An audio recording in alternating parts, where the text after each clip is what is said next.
बिस्मिल्लाहिर्रहमानिर्रहीम अस्सलाम वालेकुम। आज की वीडियो में हम डिस्कस करेंगे व्हाट इज़ लैंग्वेज प्रोसेसर और लैंग्वेज ट्रांसलेटर। लैंग्वेज प्रोसेसर या लैंग्वेज ट्रांसलेटर क्या होता है और इसकी मुख्तलिफ टाइप्स कौन सी हैं। आज की वीडियो में हम इनके बारे में कंप्लीट डिस्कशन करेंगे।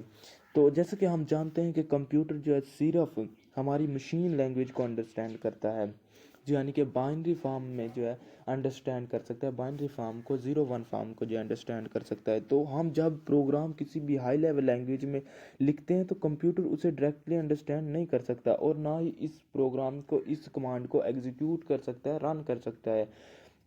तो इस जो हमने हाई लेवल लैंग्वेज में प्रोग्राम लिखा है या कोई भी सॉफ्टवेयर बनाया, तो उससे जो है लाजमी तौर पर हमें कन्वर्ट करना होगा मशीन लैंग्वेज में, ताकि कंप्यूटर उसे अंडरस्टैंड करे कि यूज़र मुझसे वर्क क्या लेना चाह रहा है। तो हमें जो है इसके लिए ज़रूरत होती है ट्रांसलेटर्स की या प्रोसेसर्स की। तो हमारे पास जो है मुख्तलिफ़ तरह के प्रोसेसर जो हैं मौजूद हैं।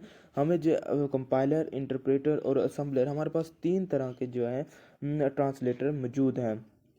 जब ये कन्वर्ट कर देते हैं हमारे प्रोग्राम को, हाई लेवल लैंग्वेज प्रोग्राम को मशीन लैंग्वेज में, तो तब जो होता है हमारा प्रोग्राम एग्जीक्यूट हो जाता है और इसकी आउटपुट जो है हमें शो हो जाती है। हाई लेवल लैंग्वेज में जो प्रोग्राम लिखा जाता है उसे हम सोर्स कोड या कहते हैं, सोर्स प्रोग्राम या सोर्स कोड कहते हैं। और ऐसा प्रोग्राम जो कन्वर्ट हो जाए सोर्स कोड से मशीन लैंग्वेज में, मशीन इंस्ट्रक्शंस में, तो वो हमारे पास ऑब्जेक्ट कोड या ऑब्जेक्ट प्रोग्राम कहलाता है।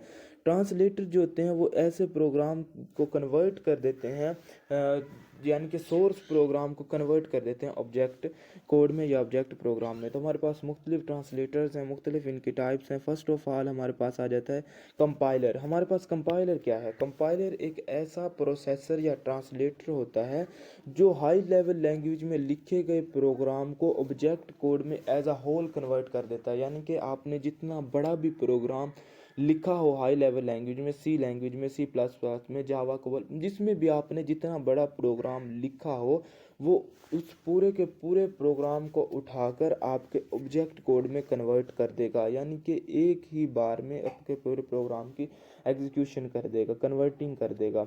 जब कन्वर्ट हो जाएगा आपका सोर्स कोड मशीन कोड में, तो ये एक ऑब्जेक्ट प्रोग्राम के नाम से जाना जाएगा। जब हमारा प्रोग्राम जो है कन्वर्ट हो जाएगा सोर्स कोड से मशीन कोड में, तो ये जो है ऑब्जेक्ट प्रोग्राम के नाम से जाना जाएगा। और ऑब्जेक्ट प्रोग्राम को एग्जीक्यूट हम कर सकते हैं जितनी बार चाहें हम।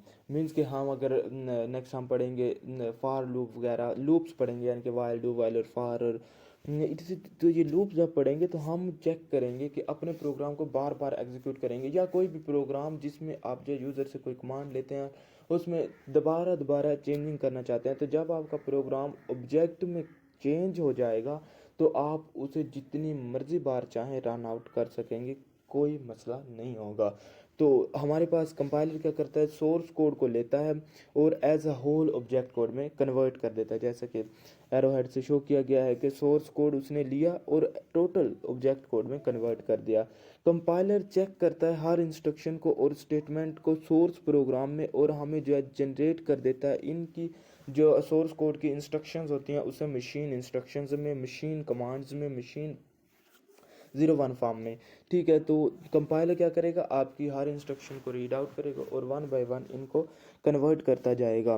कंपाइलर जो होता है वो सिंटैक्स एरर को भी प्रोग्राम में चेक करता है। मीन सिंटैक्स एरर क्या होता है? ऐसा एरर जो लैंग्वेज के रेगुलेशंस, रूल्स एंड रेगुलेशन को अनफॉलो करने की वजह से आता है। यानी कि अगर हम लैंग्वेज के जो रूल्स दिए गए हैं कि आप, अगर आप जो है इधर स्टेटमेंट टर्मिनेटर नहीं लगाते, या कोई भी स्मॉल का वर्ड था आपने कैपिटल में लिख दिया, इस तरह की अगर हम गलतियां करते हैं तो हमारे पास सिंटैक्स एरर आता है।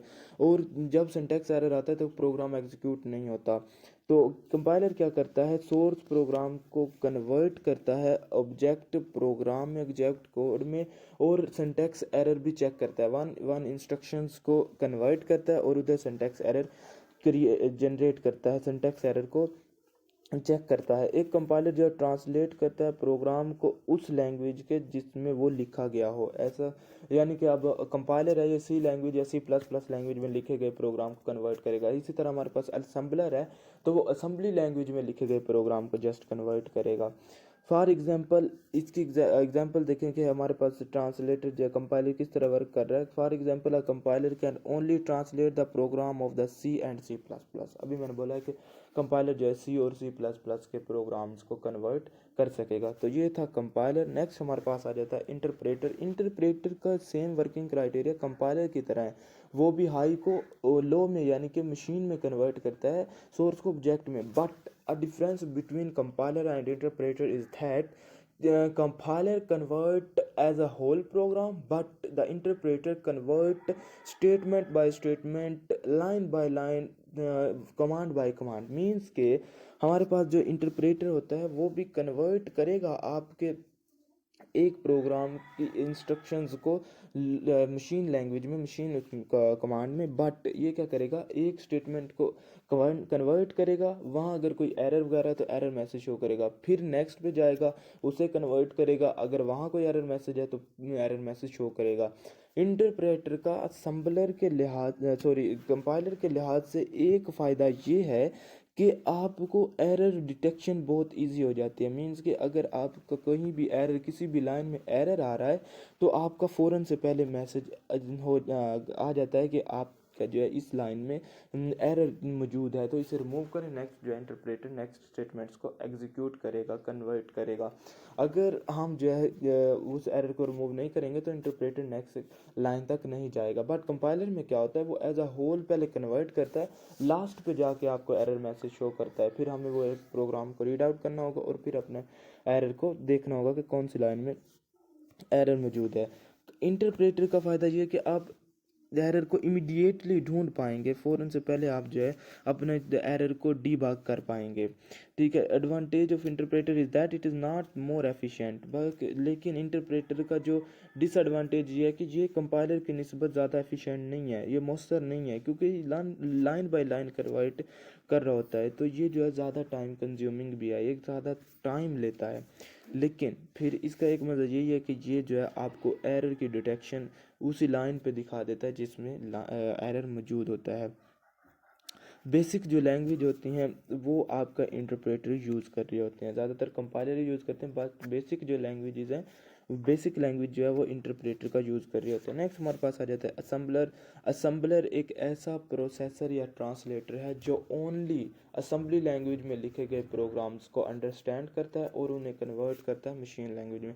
अब असम्बली लैंग्वेज हमारे पास क्या थी, लो लेवल लैंग्वेज की ही एक टाइप है, बट मशीन लैंग्वेज से वन स्टेप हायर है, जिसमें हम जो है सैम्पल्स वगैरह का यूज़ करते हैं, चंद कमांड्स वगैरह का यूज़ करते हैं, जिसे हम नेमोनिक्स का नाम देते हैं।